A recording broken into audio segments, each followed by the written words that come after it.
want to find great? Follow me. New listings.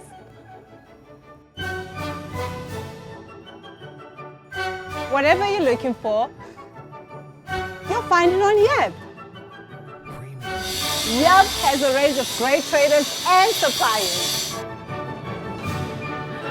Those are artists. Let me take you to the painters. There you go.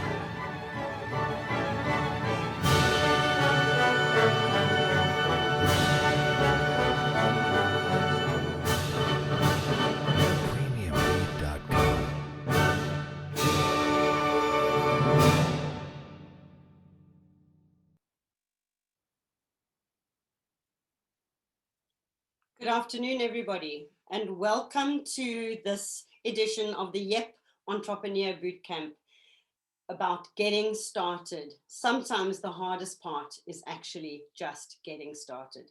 So my name is Leslie Waterkine, and I'll be your facilitator today.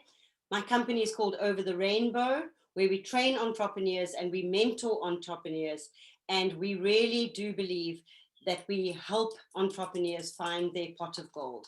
Everybody knows that the pot of gold is at the end of the rainbow, but we really believe that the pot of gold lies inside you. And today is all about getting started to help you on your journey to finding that pot of gold. So today, joining me today is Tanya and Bertha, and both of these are incredible entrepreneurs in their own right. They are going to introduce themselves. Very, very sadly, we are missing Oscar today. Unfortunately, I think he is missing in darkness, thanks to Eskom, and he just couldn't connect with us today. But I'm sure that both Tanya and Bertha are going to give you plenty of nuggets of amazing information of how to actually get started. You've got an idea, you just don't know how to get started. And this is what today's session is all about. So I'm going to hand you over now to Tanya, who's going to tell you a little bit about her business, and then Bertha, and then we really are going to get into the nitty-gritty about getting started and what does that mean for you and your business. Over to you, Tanya. Hi, everyone. My name is Tanya Florin-Pantamat, and I'm the founder of Fundamental. So basically what Fundamental does is we work with some of the leading incubators in South Africa, and we help the entrepreneurs they work with to unlearn all the bad habits and thinking patterns and mindsets that they learned in school, in varsity, being employees. And we also help them to go through this process of testing their idea and then building a business from an idea that works. So one of the things we believe is that no idea is a good idea at the beginning, but you kind of test and validate and pivot your idea into something that works. And I'm going to briefly take you through a little process that we follow on how to figure out if your idea works and how to not go down the rabbit hole of building something before you know that there's actually paying customers on the other end who really want your business. So just give me a second while I share my screen. Can you see it? Yeah, we can.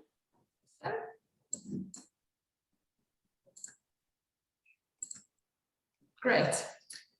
So this brief presentation is called From Idea to Production, and production is that phase where you actually like scaling and going all out, selling lots of products, the whole process of how you build those products and actually just ready to take off and launch to a really, really big business.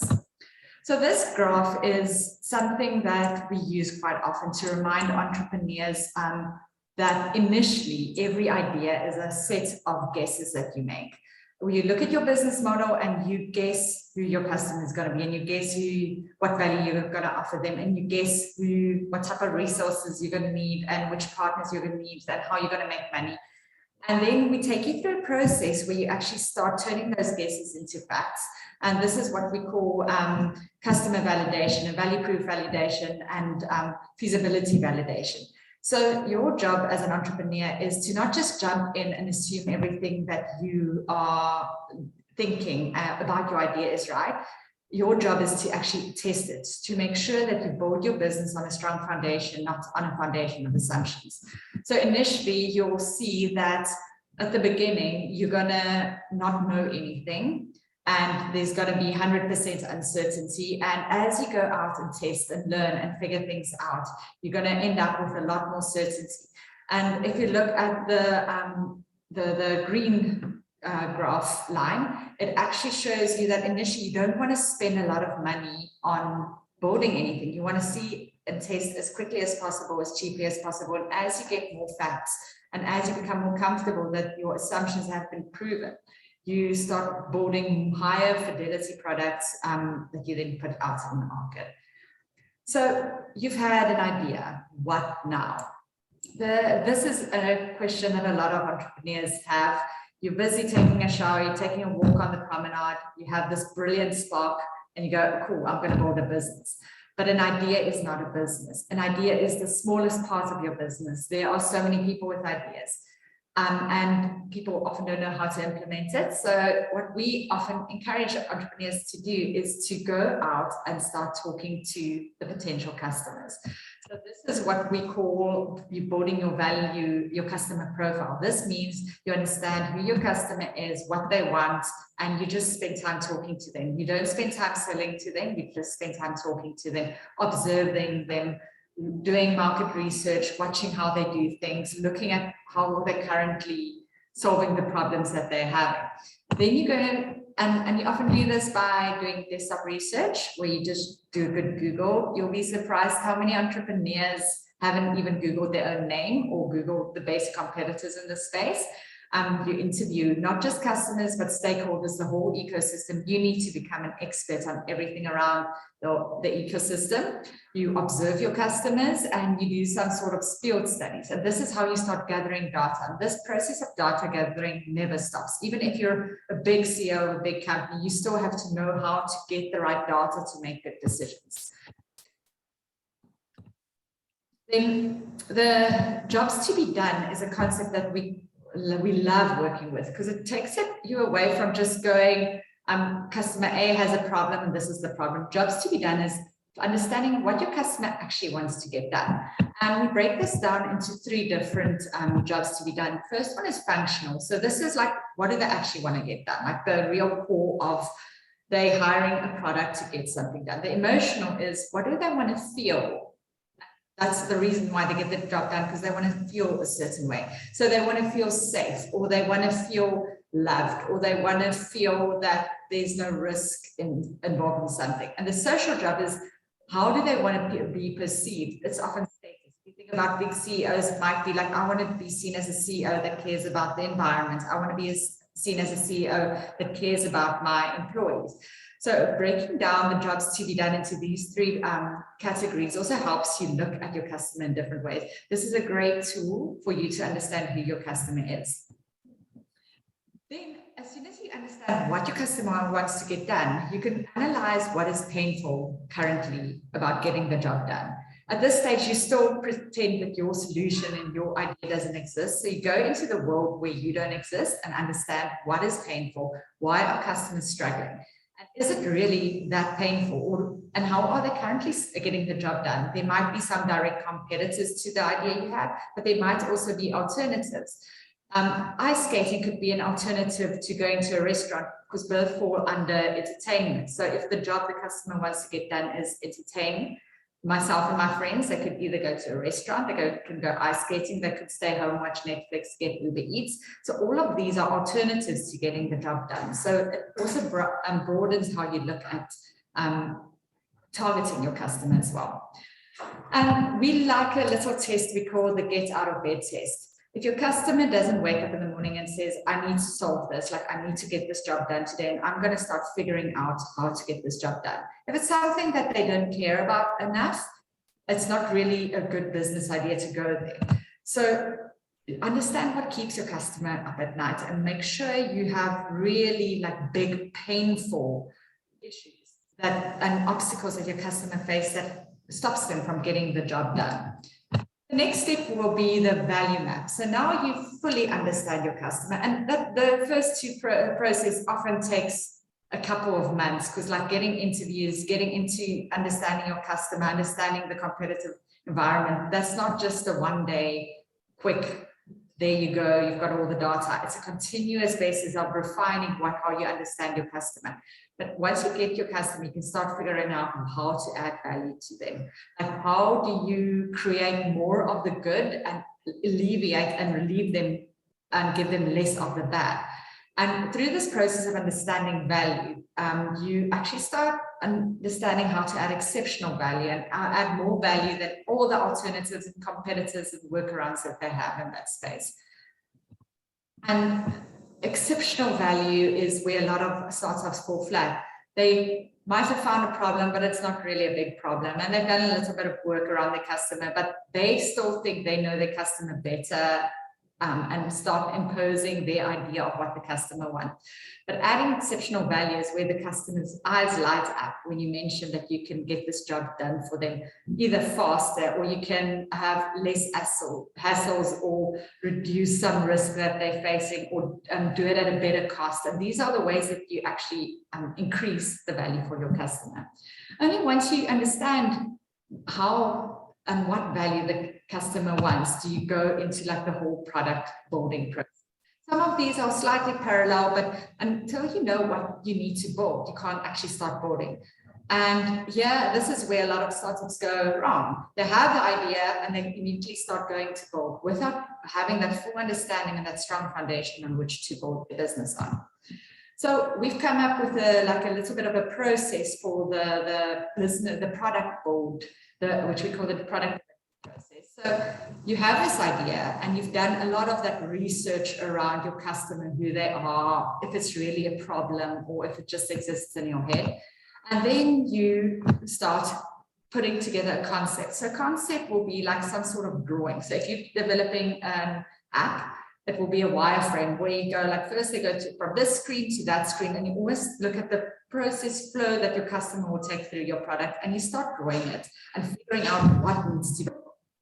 Then you do your proof of concept. So proof of concept is where you start testing your solution with your customer. Often in the early stages, it's just having conversations, but it's also you prove that you can, from a technical perspective, build it. You can't say you're going to build this AI super product if nobody on your team has any AI experience. So it also proves the point that your team can actually build it. But you also start looking at your financial model and unit economics to make sure that this makes financial sense. You don't want to spend more money than you can make, even if you in year 5. So you need to go start mapping out your financial model, and all of this happens at the same time. Then you start prototyping. We build small parts of the business and product, and you start testing those in the market. And prototyping can be anything from your business processes to how to market your marketing channels and advertising channels to your actual parts of your product. After that, you'd want to find 1 or 2 customers who will help pilot with you, and you go test it out in the market and in a real life environment.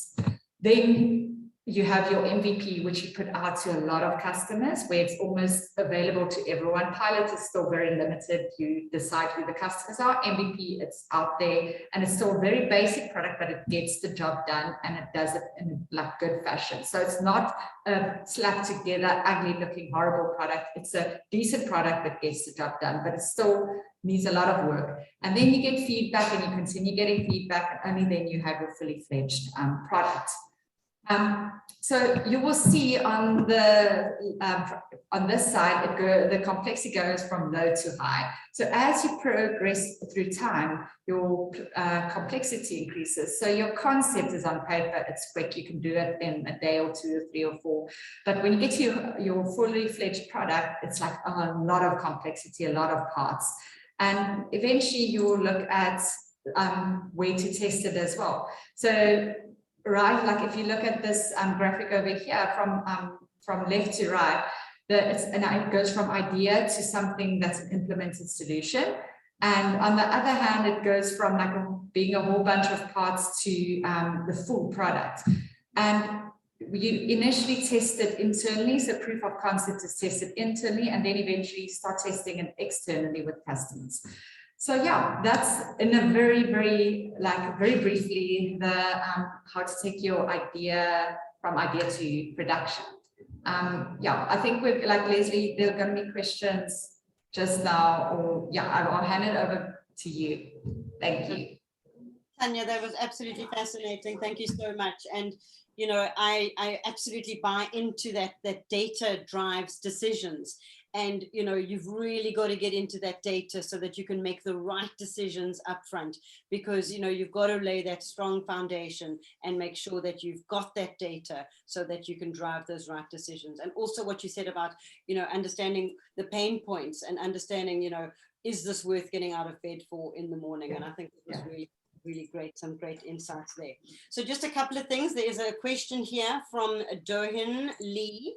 What about a fashion business idea, a value proposition of luxury and less pain? What do you have to say about that, Tanya? So I can give you a quick example of, I work with someone who designed handbags. So instead of going out, designing a handbag, getting 200 copies made, you initially start looking and you take a piece of paper and you just start like designing your handbag on here and you put it together and you start with a little paper prototype. And that also gives you a chance to, let's say you want to sell leather handbags, to design it in a way that you like have the minimum amount of waste of leather, because waste costs money. And then you start playing around and you start showing people, what do you think of this handbag? And you give like maybe like paper, maybe cardboard, but very cheaply you start designing it that way. And then as people give you feedback, oh yeah, but I actually like this compartment, and also don't just ask people what handbag you want. Ask them to use their handbag, ask to see what's in their handbag, where do they put things, how do they organize things, because that's the stuff, that's observation where you learn, because people generally don't know what they want. So if you ask them, they'll give you some sort of answer, but it's just the top of mind. But like as you watch them use a handbag, for example, you understand how to design a better handbag. Then you start getting a few leather samples and you go back to the people who like the handbag and say, what leather do you like? And only then you start developing maybe 1 or 2 prototypes. And we're at this stage, without having spent a lot of money, you can go and pre-sell it. And you can say, look at this handbag, it's 500 Rand and it's top leather. And because we've designed it so efficiently, we could sell it at a better price. It's South African made, and you ask people to sign up and people pay, and then only you start developing it. This is what I think people need, and I force it down and I get 200 handbags made and it costs me 100,000 Rand or whatever. And I buy the machines and I open a factory, and then nobody wants it because your handbag isn't practical or your handbag doesn't get the job done. So you might be talking to moms and they need a bigger handbag because they need to have everything they could potentially need, versus you might be talking to a teenager who just wants her phone and a lipstick in a handbag, and that's it. So also understanding what job is the customer trying to get done with the handbag. And I think that goes down to market research, which is exactly what you've got to ask your customers. You cannot assume. We all know what assumption does. So we have another question here, and just on that note, and I love it when all of you engage, because this is what this webinar is all about. It's not about a one-way traffic. We really want you to engage as much as possible. And I have a lovely surprise for you, because I have 2 500 Rand take-a-lot vouchers for the people that engage the most and ask the most questions. So please, guys, get involved. You have the professionals online here, so ask questions. So just from James, if you have a broad potential user market across the globe, what would be the best way to narrow down the pool and gather an initial testing group to refine the MVP? James, that's a great question. Over to you, Tanya. Yeah. So I like, when an entrepreneur tells me everyone's their customer, I normally go, ooh. Because if you think about like the great Peter Thiel, I like to start with a very niche market, because if everyone's your customer, your product needs to do everything. And as an entrepreneur, you don't have the resources. So go find those customers who have like serious jobs that they need to get done, but it's extremely painful. So either it takes very long to get it done, or it creates a lot of anxiety when they try to get it done, or it costs a lot of money, or they have to use 5 different products to get the job done. So go find like little niche market and build something that just solves their problem and gets their job done. And then from there you go further. If you think about Google did one thing really, really well. And then they got product market fit and they grew in that one thing. And that's the search. And then they started adding on and they started adding on. You can either we don't, focus is so important because entrepreneurs, you don't have a lot of resources, it's you, and you can't be marketing and running 4 products and doing all these things at the same time. So we always go focus and test and get that like basic test that it works and make sure it works and get the proof. And then you can start like scaling as well. So always get a small market to test, because most often you don't really know what your customers need. And the reality is there's something that you guys can look up. It's called the Canada Principle from Netflix, where they talk about that doing something across the globe. It's a lot more difficult than taking that energy and just putting it into the market you are currently at. And yeah, I mean, I'm sure the people that are on one of the episodes coming up will talk about scaling that. But I think what you said about focus, Tanya, is so important. You know, one of the biggest reasons that entrepreneurs fail in the early stages is that sort of lack of focus. You can't catch 2 rabbits and you can't be everything to everyone. You know, you think about, so it's that shiny penny syndrome that, you know, we can't help ourselves, but that focus and that laser focus is so, so important in the early stages of starting your business. Another great question from Sipiwe. Or wait, first we're gonna, yes, Sipiwe is, hold on. No, first from Justin and then Sipiwe, I'm going to come to you. So for my idea, the validation process seems like it could be a bit expensive and require some food processing engineers, etc. How can someone look for opportunities to get funding purely just to validate an idea, i.e. apply for funding where a completely acceptable outcome of using that funding is this going to work? Great question, Justin. Tanya. So often like incubators and grant funding, like a lot of these incubators actually are a space for you to go and figure out if your idea works. But ideally you would want to do stuff on a really small scale. So if you need like food processing engineers, what can you do in your kitchen with the minimal amount of stuff just to start proving that something can work? So if, like, I'm assuming you want to make some sort of new food, and go make that new food, even though you manually do it. Go prove that it works. Figure out these small little hacks where you can prove as much as possible.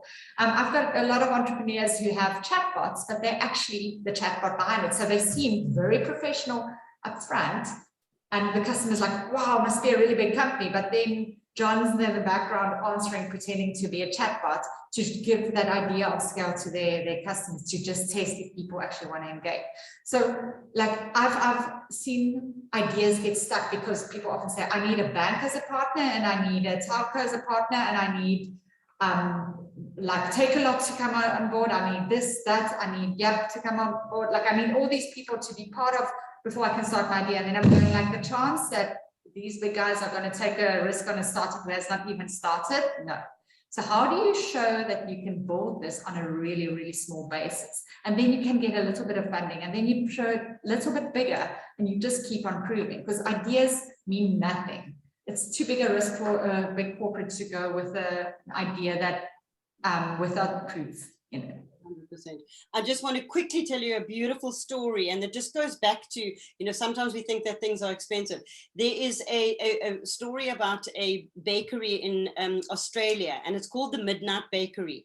And this lady had this new concept that she wanted to bake these special cakes or whatever the case may be, but she had no equipment, she had no money, she had nothing. So she actually went to a bakery that it was already in existence, and they had all the equipment and they had everything. And she said, what are your closing hours? When are you actually not closed? So, when are you not operational? So they said, we close at midnight and we open again at 4 in the morning to start our next bake. She said, what if I hired your bakery from midnight to 3 and make it exactly as you know, as I found it. And I just hired it for that to give me my proof of concept and to actually start my business. So she created this absolute win-win situation. They got a little bit of extra money when they were shut down, and she could get her proof of concept. So it was just such a beautiful story. And today, apparently, it's a huge bakery in Australia, and it's still to this day called the Midnight Bakery. So you've got to be quite innovative in how am I going to do this? Who can I go to? And maybe I do have to work between 2 and 3 in the morning, but who can I go to that's not using the equipment that I can, get that proof of concept? So being an entrepreneur, guys, is tough. It can be lonely, but you've got to be innovative and you've got to be thinking out of the box if you really want it to work. So I'm quickly going to, Sipiwe, I'm going to go over to Bertha just now, who's going to tell us a little bit more about running a successful consultancy firm, which is more about the service industry. So I'm just going to hold your question to after Bertha's presentation, if you don't mind. How many functions should you consider outsourcing? Should you as an entrepreneur be jack of all trades with regard to the business, or should you just focus not just be on the product? Tanya, over to you for that one. So that depends. Like every answer, I can actually just say that depends, because entrepreneurship is an art, not a science, and you kind of have to get to know I'm a big proponent of first principles thinking, really getting down to the core and thinking for yourself. But it depends. So if you have money and you need some help with product, bring someone in, don't hire people too soon, because you actually don't know what type of people and resources you need yet. So this depends on what the functions are. Like, for example, I'm not a technical person. So if I wanted to build a highly technical product, first of all, that might be an issue if I don't have a technical co-founder, because a good technical builder would cost a lot of money. But I might have to be forced to do it. But there's also another way where I can hack it together using something like Bubble.io to build something out of scratch that doesn't need code, and I can do it myself. So initially you're going to have to do a lot yourself. And as you start proving the concept, you can start bringing people in. And I always like to bring in consultants to do specific things, small things, ring fence that have a cost around it. And before I bring in full-time people as well. So it depends what you're good at. It depends what your core business is, what the most important activities are in your business, and how much time and resources you have available. Thank you, Tanya. I think that was great. So I think let's, in the interest of time, I'd like to move on to Bertha. Bertha, welcome. I hope you're not having Eskom problems as well. It's lovely to see you. And what Bertha's going to tell us a little bit more about is some insights on how to successfully run a service business, or in her case, a consultancy firm. Over to you, Bertha. Great stuff. I'm so sorry, my video looks like you're looking at my ceiling, but I'm using my phone because we have Eskom load shedding. So good afternoon, everyone. Thank you for joining. My name is Bertha Dlamini. I am the founder of a Rito group of companies. We have a group of small consulting firms that are focusing on the energy sector and the creative marketing communication sector. So I hope today I will share with you my experience of running consulting firms. Someone is supposed to be driving my presentation, but I will proceed nonetheless. My presentation is called Winning, and I will share with you why it's called Winning. As a consultant, a lot of clients buy into you as a startup consulting firm. They buy the individual, they buy your competency, they buy your educational background, they buy your experience. And so you have to consider quite a number of things to be able to scale. If we go to the next slide, often when we start small businesses, this element is a daunting task, building a business plan that is viable, that directs your activities. And I want to say that building a business plan does not have to be too sophisticated. You can do so using Excel, PowerPoint, or Word, anything that you're comfortable with, as long as, in the next slide, you are able to cover the elements that are necessary to define your value proposition, to understand your market, to understand your niche, and to enable you to understand your competition so you can position yourself well. But most importantly, to also understand your financial indicators in your consulting firm so that you can charge the correct rate and you can ensure that you run a profitable entity. Next slide. The business plan is important because It is a critical path for your consulting firm. It helps you map out what you're going to achieve with which market, with which services. It is not a document that you produce once at the beginning of your business and you forget about it as soon as you get 2 clients or 3 clients. It's a live document that ensures your focus and your discipline in your growth path. But also it serves as a trigger. When something happens in the market, it will also inform you if the segment of the market you are chasing is worth the effort, or if you need to exit and look at other markets based on your solutions or your services. It also helps you to innovate and to ensure that you keep on expanding your suite of services based on the market demand, based on the customer requirements. Next slide, please. And so one of the areas that is quite important when you're running a small consulting firm is prospecting. We can go to the next slide. Prospecting talks to identifying customers that are indeed waking up with a problem that your solutions are going to solve, and matching yourself with those customers. And I will share with you how you do that. Next slide. In identifying your customers, you are building a pipeline of potential projects, potential consulting projects. You build your pipeline because you understand your market. You're consistently doing research to improve your service, your consulting service, and research to understand where the market is going. You then have to list your prospective projects in terms of probability of success, probability of you clinching that contract, that consulting contract. You'll have those that are high probability, medium probability, and low probability. And I'll tell you how you measure the levels of confidence internally. Next slide. We have developed a format or a methodology that helps you gauge how the probability of a prospect. Next slide.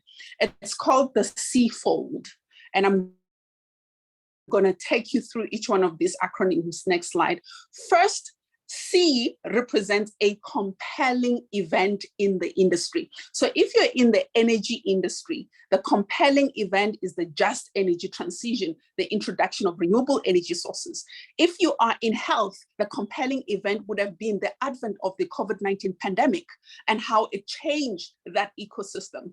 If you're in hospitality, the compelling event would have been the impact of COVID restrictions. So you have to look at your market, and you can use heuristics to research what's happening in your targeted market. What is the burning platform for those companies, and where in the value chain are those companies?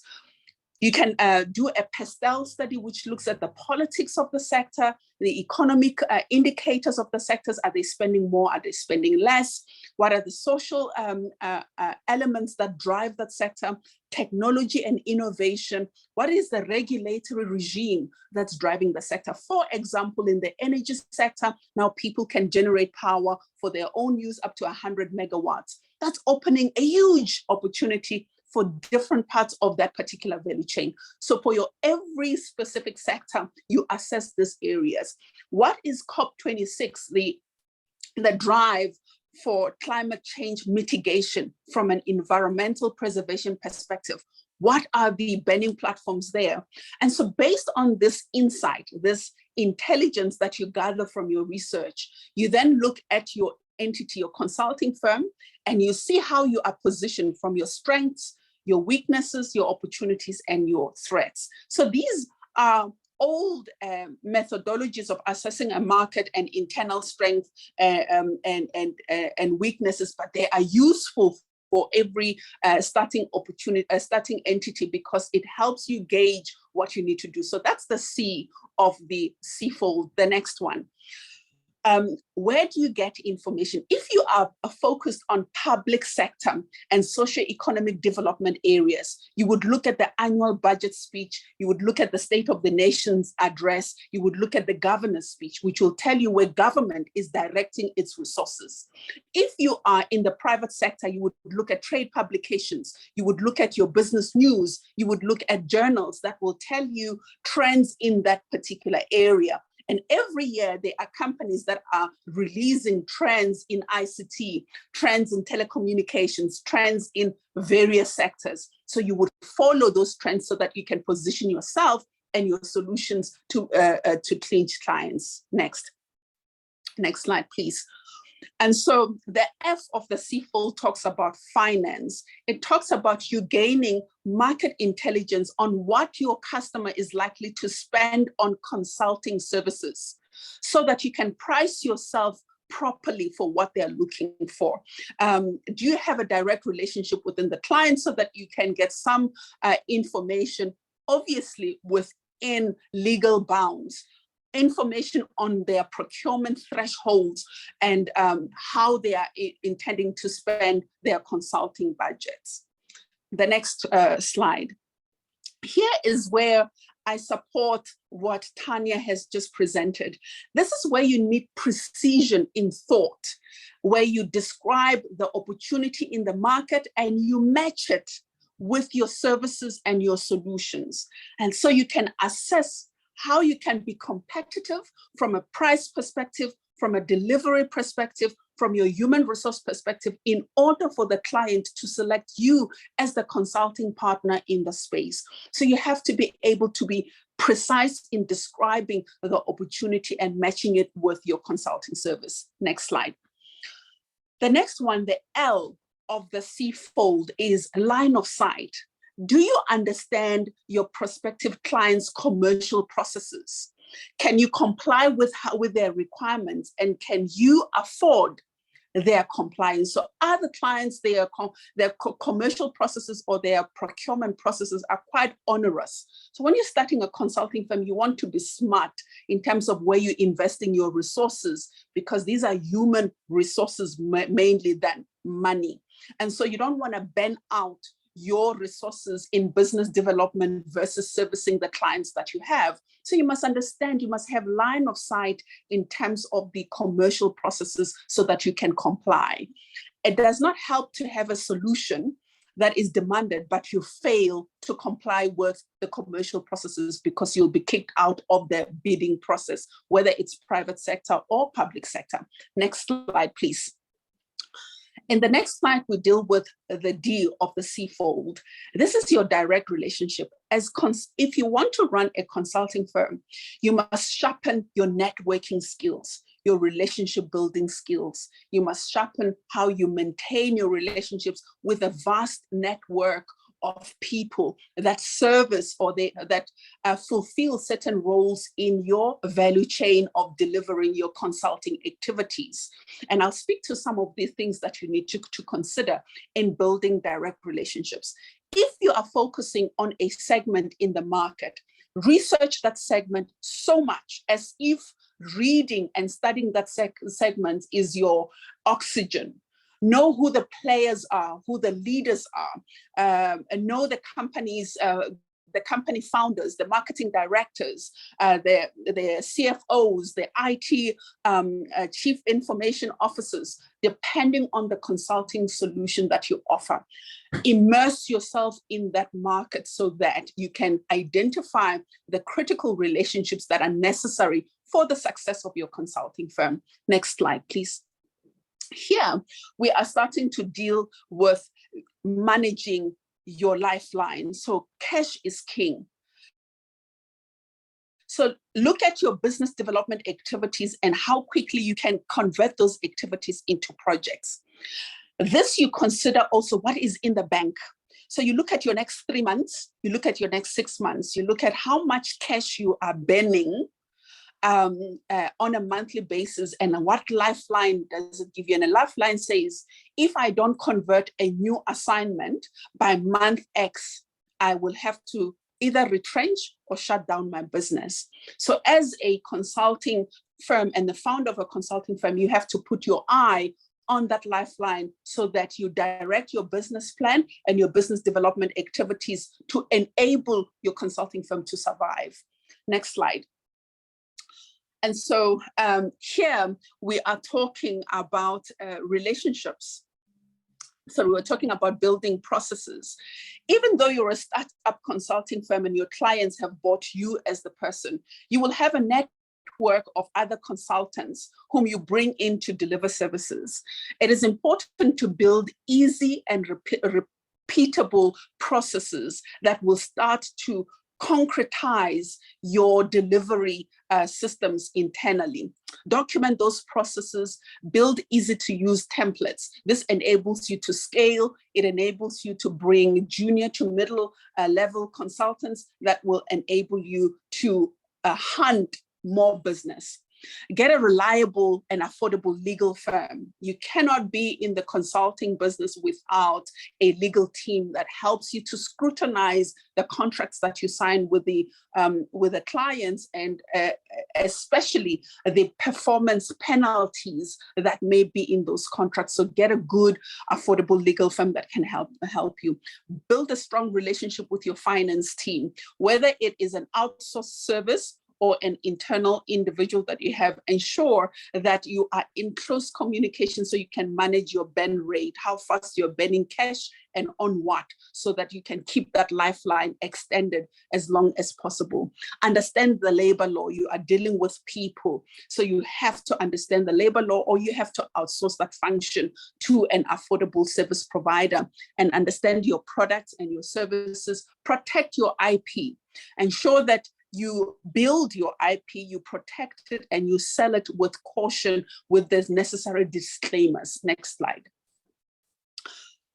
In this area, in the next slide is, as you're building the systems, think outside of the box, think about the innovation that's available, cloud solutions that can enable you to be agile, and don't only focus on analogous systems. Next slide. Marketing. This is very important. Your consulting firm needs to be able, or you as the founder and your senior consulting teams need to be able to speak of your consulting value proposition sharply with focused intention. So your 30 seconds of fame with your clients and people that you are networking with is important. Craft that. Craft your elevator pitch and ensure that the teams that you're working with are familiar with it and can use it, can deliver it with the precision that you so wish your consulting firm to be perceived in the market. Next slide. Here we are talking about building relationships, very important. Use trust. Consulting firms are known to produce a lot of documents with very little impact.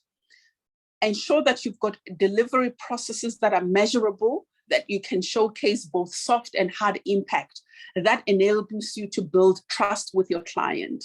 If you are within a partnership with other consulting firms, respect their clients. Do not try to poach their clients. Respect their IP and ensure that you become a value-adding member of their consulting team.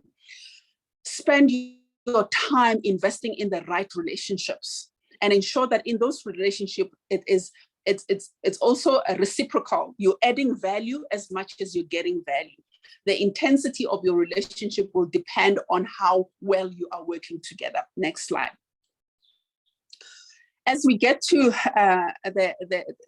towards the end of my presentation, I start focusing on the entrepreneur, because in consulting, we see a lot of burnout. So ensure that you're not depending on one client. Ensure that you diversify the number of clients and the number of sectors as much as possible.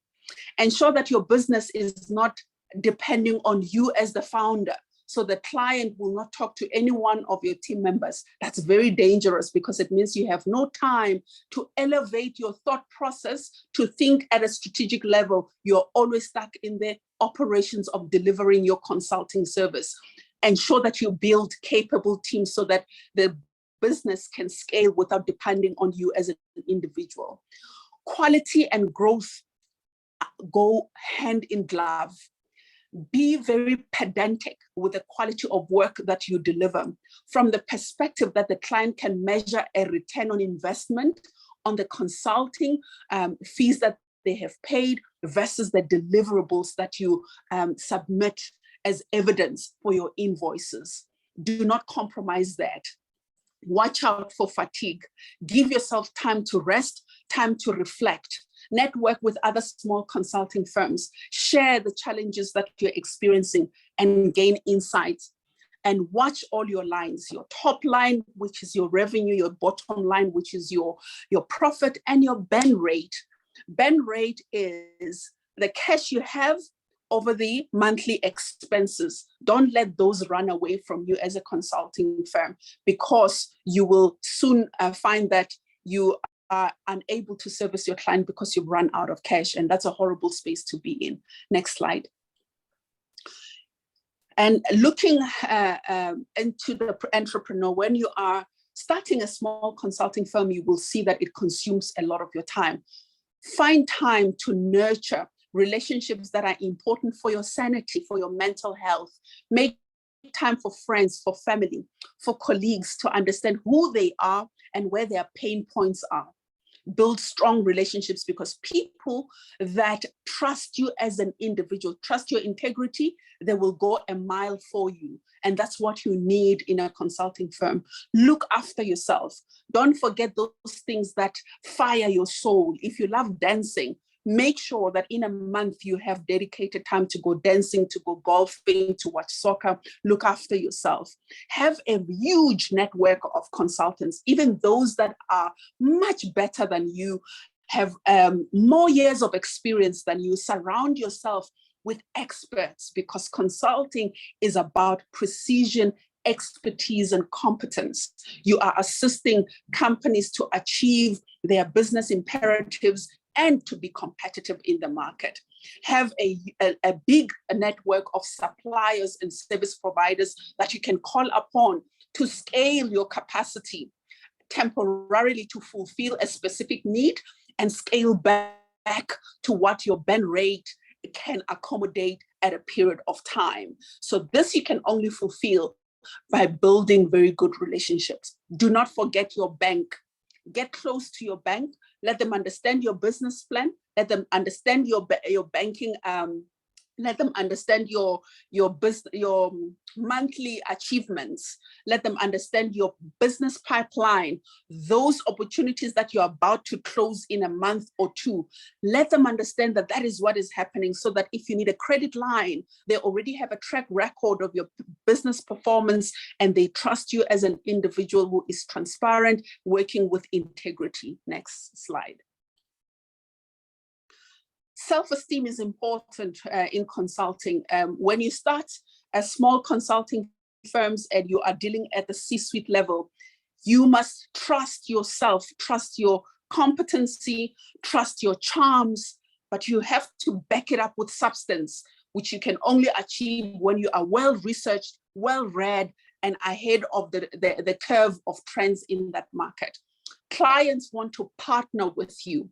So you have to be there, and you have to meet them at their game, and even better if you're slightly ahead of them, and therefore you become their advisor. Next slide.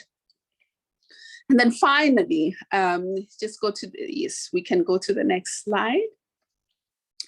Finally, one of the few things, just a few nuggets to share with you, is stay true to yourself. Know yourself, know your value proposition, articulate it well. You are the most expensive brand you'll ever have an opportunity to sell. So know it. Use inspiring words to yourself. If you fail, you lose a bid, you lose an opportunity, don't beat yourself down. It is just a hump on a beautiful road. So make sure that you have positive language for yourself. Celebrate every little success. You get a small consulting firm for a month, celebrate it. It will fuel your energy to persist. Be thirsty for knowledge. In consulting, you cannot consult without research, without reading. You read as if that is your oxygen. Plan and stick to your plan. You become your own referee. Sometimes you become your own cheerleader. You become your own everything. Plan and stick to your plan. And open yourself up to coaching and mentorship. There are people who've been in the field longer than you, and there are people that are coming after you. Sometimes you learn more when you coach others. You learn more when you mentor others. So open yourself for that. Build strong, reliable relationships, and be reliable and trustworthy yourself. Do not use people. They will let go of you. Be a value-adding member of a network of people, and stop lying to yourself and others. Do not go in and claim to be able to deliver a solution when you don't know anything about it. You will be exposed so quickly, and it will be so difficult to recover from that reputational damage. So rather bring experts, sign good contracts with them, protect your clients, and get those that know how to do things to do it for you. Work on your self-esteem we spoke about, and define excellence in your own terms and pursue it. Pursue it with commitment. Successful people are not always in the media. So look around in your network to find people that can help you on your journey. And this is my insights for you now. Thank you. Bertha, that was absolutely spectacular. And, you know, I've had a business for 22 years, and, you know, it's just so refreshing just to hear, you know, your words of wisdom, and everything resonated with me so beautifully. And it just reminds me that, you know, running a business is not a sprint, it is a marathon. And, you know, you really have to look at this as a long-term commitment. And all those beautiful things that you spoke about, relationships, build that network, guys. It comes in such massive handy. I mean, I've had my business for 22 years now. I draw on this incredible network that I have, and it really is. So if you're a young startup or you're just starting your business, say yes to those invitations, say yes to those events. Sometimes if you're tired, say yes in the beginning, because it's important to start building those relationships earlier on. Trust is a business currency, and without trust you will never get that repeat business. So remember, trust is part of your integrity, it's part of who you are. So I always think of trust business currency, because when people trust you, they come back to you. They don't only come back to you, they spread the word about you, they talk to their friends, they tell other people how great you are. And marketing, I mean, marketing has got to be, you know, if you can't wink at somebody in the dark and expect them to see you. So you can't be, you know, a great idea in the dark. You really have to put yourself out there. And it's what Brené Brown says, it's about stepping into the arena. It's about being vulnerable. It's about exposing yourself. So really all those beautiful nuggets that Bertha has given us. I know we've got some great questions. I'm not going to take up too much time, but I'm just so excited about your beautiful presentation. So I'm going to go back to Sipiwe, who asked about the Sipiwe, I know you asked about it. That was very sweet. I'm learning too much. That was beautiful. I'm definitely going to give you a gift voucher for that, but we'll get back to that just now. Oh, Sipiwe is interested in finding out, for a person who's starting their PR media relations agency, what is the best way to test if your idea vision can work, especially with journalists who don't know much about your company since it's new in the market? Over to you, Bertha. Sure. So you're in luck. I founded my first marketing communications agency in 2006. And we went through very exciting highs and lows. And we sold 50% of our business to another engineering firm, and we got it back, and we started from scratch. And then COVID hit, and we had to reestablish ourselves from scratch. But what I can share with you is the following. Journalists are driven by the credibility of the content that you bring, not so much who you are. So if you are a marketing communications or a PR firm, the content, your client's content is what hooks the journalist, not who you are as an agency. So in PR and media relations, we say content is king, as much as cash is king in business. Make sure that you understand the sector. When you hear me saying understand the sector so much that you become an advisor in the sector, it's because when you go to a journalist, you will be on par with their understanding of the sector, so you can pitch your story for them to publish on behalf of your client with more eloquence and more credibility. Don't worry so much about who you are, worry about the credibility of your content. You've got media list houses that sell and publish media lists, journalists every quarter, because journalists move quite a lot. Subscribe to that. Get the list, build the relationship with the journalist. Just introduce yourself. This is the kind of clients I have. and I would like to get in contact with you when we have stories. That's one way of doing it. The other way is there's so many consultants out in the market who are media relations specialists or lobbyists that already have the deep relationships with journalists across the board. Find them, let them do the lobbying on your behalf. That's why I speak about a broad-based network of consultants that you can bring on board to execute the strategy that you want to fulfill. I hope I've answered that question. Leslie, you're on mute. Sorry, we have another question here. How does a small consultancy business solve the chicken and egg problem of attaining its first initial customers if customers are looking for a consultancy with experience? Sure. The first, you are riding on your own experience. So the consulting, the institution, and this is when we talk about the integration of women in value chains. We always say, look at the professionals behind the institution or behind the company and not the company. So sell the team that you are bringing and their experience, and let them start building the credibility for your company. Some clients may insist on having company experience and company references. It is very common. Hunt for those clients that will give you a first chance with one assignment for 1 month that you may run at a loss, but it gives you the references. Sell your team. Yeah, absolutely. I think that's a great answer. Tanya, did you want to say something? No, I'm good. I think Bertha is like spot on. So we have another question. Ronaldo wants to know, how long is too long for one client to be your biggest to risk single client dependence? Is this also industry dependent? That is such a great question. I've also got a experience share around that, but Bertha, over to you. So I'll give you an example of a consulting firm. I will not divulge names, but they had one client for 16 years that was responsible for 94% of their revenue. When the senior management of that particular client changed over time and they started losing favor, they lost that one client that was responsible for 94% of their revenue.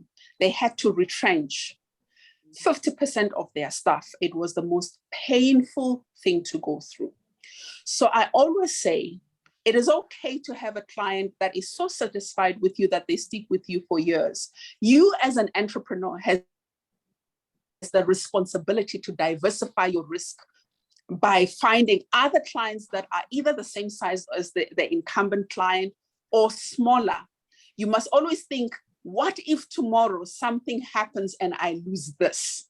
Never be comfortable with one client's reliance. It is dangerous. There is not a single time when it is safe. Always balance your dependence. And also across different sectors, because different sectors go through different economic cycles. So ensure that you have different sectors that you are beginning to build a portfolio of customers and a portfolio of industries. You as the founder do not have to be an expert in multiple industries. Pull other experts from the market, build relationships with them. If you need to give off a bit of equity, 10% here, 20% here, depending on the revenue that they bring, be open to such, because not a single entrepreneur has succeeded to be at a multi-million level by themselves. So open yourself up to partnerships, to collaboration, so that you can minimize the risk. You can mitigate the risk.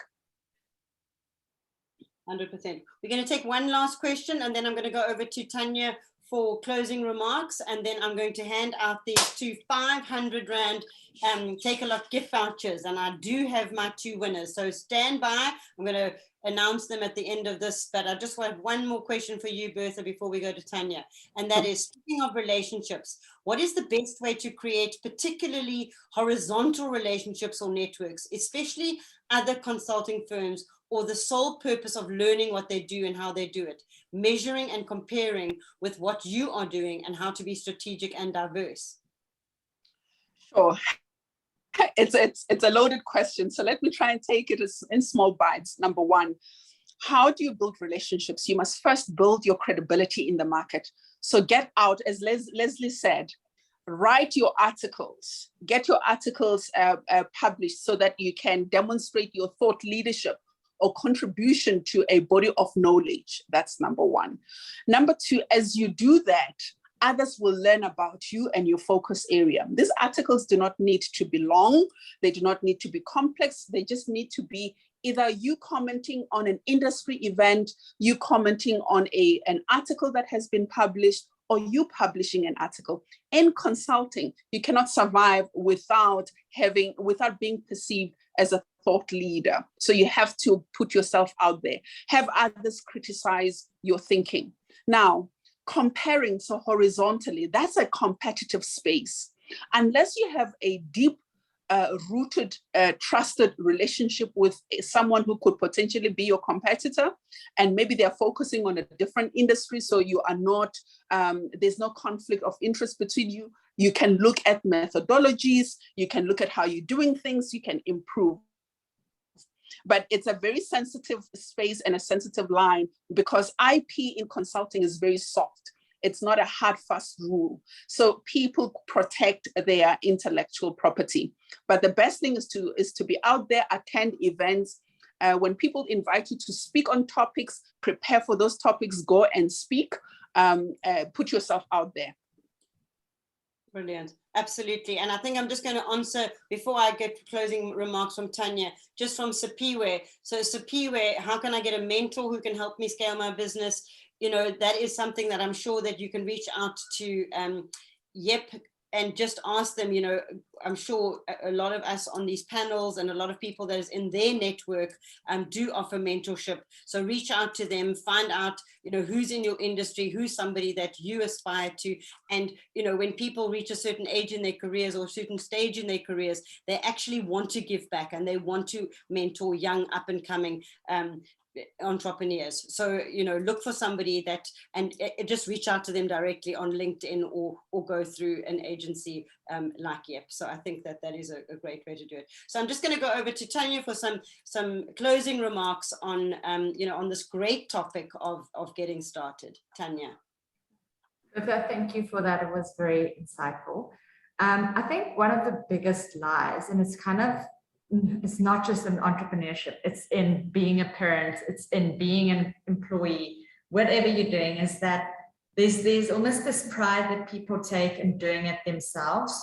And one of the key things that I've learned, not just from a not burning out perspective, but also from like a scaling perspective, is be open to help. Like, you don't have to be that person who does everything by yourself. Like, there's no real success in always being by yourself. You need others and you need help and you need support. So don't be scared to ask. It's the same for mothers. Like, I know a lot of mothers who are burning out because they believe that they have to be these ultimate career women and ultimate mothers and ultimate fitness and all these things, but they don't have any support and help because they don't ask. The same for entrepreneurs, where you always hear about these stories of these entrepreneurs, but very seldom you hear about all the people who help them along the way. And it's the people who are open to help and open to asking and talking and sharing. And even if you think of someone like Elon Musk, when he figured out how to build the first rocket, he reached out to a whole bunch of friends. They got together for a week and then they started brainstorming. And that's why it's so important to have your network and be helpful and also help, because no person has done it by themselves. You don't have a solo founder running one of these big conglomerates. And reach out to people, but also be respectful of their time. And then just keep on testing and keep on, like, be very, very honest with yourself. You actually don't know as much as you think you do. Go prove everything that you think is true, because most probably the way you were raised, where you grew up, who you were surrounded by, all of those things influence what you think, and it might not be what your customer is thinking. So be open to being wrong, and being wrong isn't failure, and failure isn't the end of it all. It's just one way that doesn't work. 100%. Tanya, that's a beautiful way to end.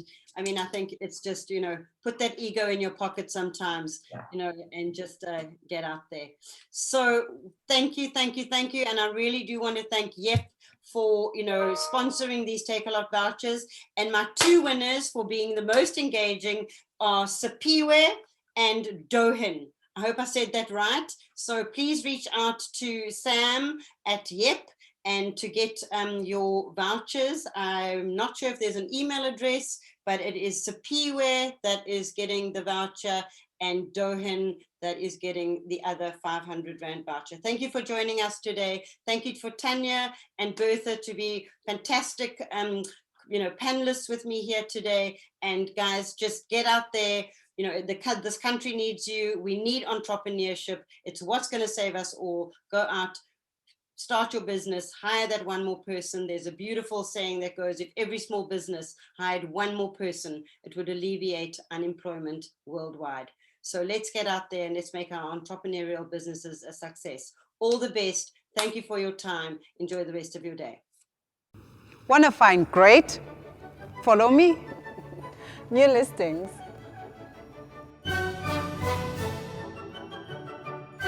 Whatever you're looking for, you'll find it on Yep. Yep has a range of great traders and suppliers. Those are artists. Let me take you to the painters. There you go.